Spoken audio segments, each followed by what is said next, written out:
পাকিস্তান যে $1 ট্রিলিয়ন 24 বছর লুট করেছে এগুলো ফেরত দিয়েছে। কিছুদিন আগ পর্যন্ত জামাত 16ই ডিসেম্বর পরাধীন দিবস পালন করে।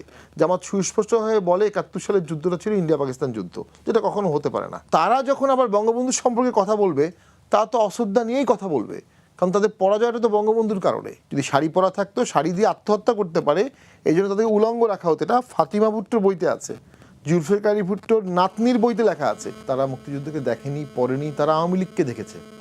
তারা আওয়ামী লীগের ব্যর্থতাটা দেখেই মুক্তিযুদ্ধকে কলঙ্কিত ভেবে বসছে। তারা আওয়ামী লীগকেই বঙ্গবন্ধু ভেবে বসছে। তারা আওয়ামী লীগকেই 7ই মার্চ ভেবে বসছে। তারা আওয়ামী লীগকে 26শে মার্চ। আওয়ামী লীগ আলাদা জিনিস, 71 আলাদা জিনিস।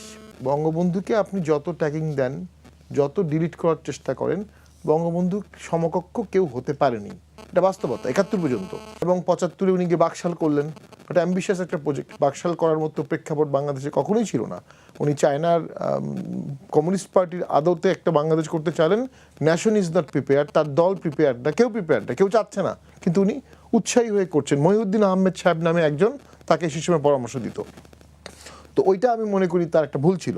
কিন্তু 71 পর্যন্ত তার যে আত্মত্যাগ, তার পরিবারের যে আত্মত্যাগ, তার 12 বছর জেলে থাকা, তার বারবার জেল গেট থেকে অ্যারেস্ট হওয়া, এবং 6 দফা যখন দেয়া হলো, 6 দফা কিন্তু 6 দফা না, 6 দফার প্রত্যেকটা দফার পিছনে 1000 পাতার ফিলোসফি আছে, অর্থনৈতিক ফিলোসফি আছে, পলিটিক্যাল ফিলোসফি আছে। 6 দফা দিলে সবাই বললো যে এটা দিলে আমাদের ফাঁসি হবে, হাই ট্রিজন।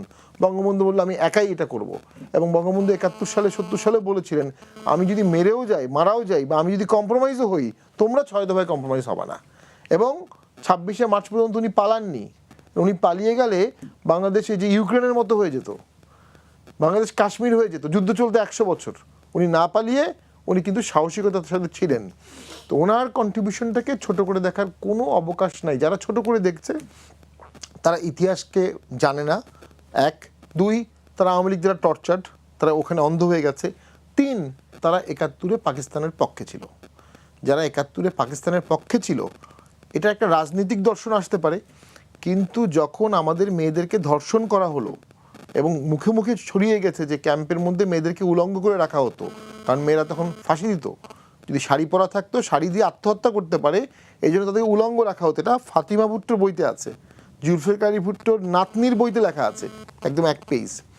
যখন ব্রাশ ফায়ার করে জগন্নাথের ছাত্র মেরে ফেললো, হাজার হাজার লোক মারা গেল চোখের সামনে, তখনও অনেকে পাকিস্তান হানাদার বাহিনীকে সমর্থন করলো। কতটা বিবেকহীন, কতটা পলিটিক্সহীন, কতটা অ্যান্টি বাংলাদেশ, কতটা অ্যান্টি ইসলাম। এখন তারা যখন আবার বঙ্গবন্ধু সম্পর্কে কথা বলবে তা তো অশ্রদ্ধা নিয়েই কথা বলবে, কারণ তাদের পরাজয়টা তো বঙ্গবন্ধুর কারণে, তাদের পরাজয়টা তো ভারতের কারণে, তাদের পরাজয়টা তো আওয়ামী লীগের কারণে, অনেকগুলো কারণের মধ্যে। তো তাদের মধ্যে তো ওই ঘৃণা আছে, থাকবে, সেটাই তো আমাদের রাষ্ট্রদ্বন্দ্বের কারণ। এখন আমাদের দুঃখের কারণ কোথায় জানেন? আওয়ামী লীগ বলেন বা এখানে আজিজ ভাই মুক্তিযোদ্ধা সিনিয়র, সুব্রত অনেক বড় আইনজীবী, অনেক বড় নেতা, নতুন প্রজন্মকে ওরা মুক্তিযুদ্ধ শেখাইতে পারেন না। দায়িত্ব তো রাষ্ট্রীয়। এখন রাষ্ট্রে যদি এখন সরকার যারা আছে তারা এটা কতটা অনুভব করবে। এখন বর্তমান সরকার ভাবতেই পারে যে এখন আওয়ামী লীগ ক্ষমতায় নাই, আমরা ক্ষমতায়, আমরা কেন এমন কিছু করবো যেটা পলিটিক্যাল বেনিফিট আওয়ামী লীগ পাবে। কারণ 71 আর আওয়ামী লীগ তো অনেকটা মিলে যায়। তো আমি এক তরুণকে বলতে শুনছি যে আমরা 71-কে বাদ দিব। কেন বাদ দিবা? কারণ 71 রাখলে বঙ্গবন্ধু আর আওয়ামী লীগকে বাদ দেওয়া যাচ্ছে না, সো 71-কেই বাদ দিয়ে দিচ্ছি। বাদ দিতে পারেনি, কিন্তু আলটিমেটলি 71 ফিরে আসবে। সোশ্যাল মিডিয়ার যুগে আপনি কোনো মিথ্যা ইতিহাস এস্টাবলিশ করতে পারবেন না, আপনি ন্যারেটিভস দিতে পারবেন।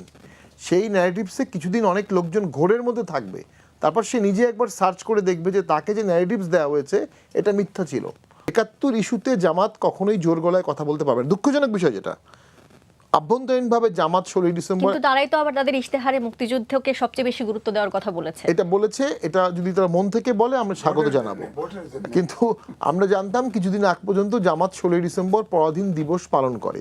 জামাত সুস্পষ্টভাবে বলে 71 সালের যুদ্ধটা ছিল ইন্ডিয়া পাকিস্তান যুদ্ধ, যেটা কখনো হতে পারে না। ইন্ডিয়া পাকিস্তান যুদ্ধে কখনো ইন্ডিয়া জয়লাভ করতে পারে নাই। 71-এ জয়লাভ করেছে কেন? কারণ ওটা বাংলাদেশের যুদ্ধ ছিল, বাংলাদেশের মাটিতে বাংলাদেশের মানুষের যুদ্ধ। 65-তে তো ভারত জয়লাভ করেনি।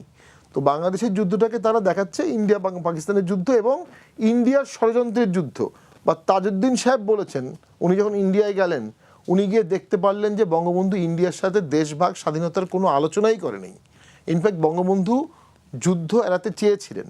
বাস্তবতা হচ্ছে 6 দফা বাস্তবায়ন হলে, স্বায়ত্তশাসন হলে বঙ্গবন্ধু আলাদা বাংলাদেশ চাননি, এটা আমার দর্শন।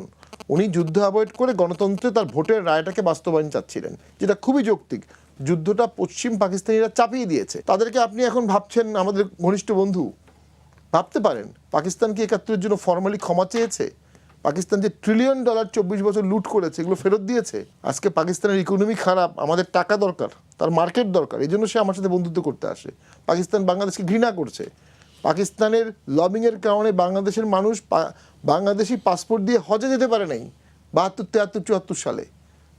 আজিজ ভাইরা বলতে পারবে, হজে যেতে পারেনি। হজের মতো সেন্সিটিভ বিষয়েও বাধা দিয়েছে।